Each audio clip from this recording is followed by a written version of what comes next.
आपण बघत आहात एकेपी न्यूज मराठी, आपला आवाज आपली ताकद। सबस्क्राइब करा, शेअर करा, लाईक करा। AKP news Marathi.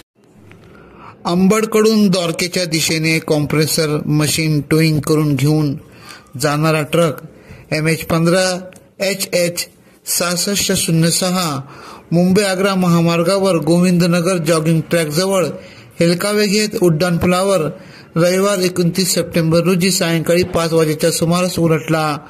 ट्रकमध्ये लोखंडी पाईप भरलेले होते, तसेच 5 कामगार प्रवास करत होते। हे कामगार किरकोळ ते मध्यम स्वरूपाचे जखमी झाले होते, त्यांना खासगी रुग्णालयात दाखल करण्यात आले।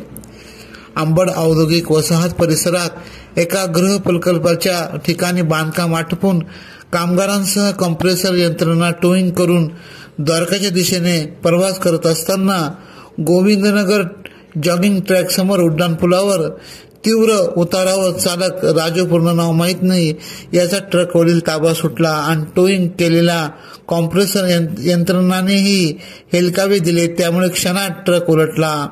आयशर ट्रक मध्ये पाठीमागे बसलेले 5 कामगार बाहेर फेकले गेल्याने अफजल शेख वय 33, अमजद शेख वय 35, आया शेख वय 18, सुमोन शेख वय 25, तन्सार शेख वय 18 अशी जखमी झालेल्या कामगारांची नावे आहेत।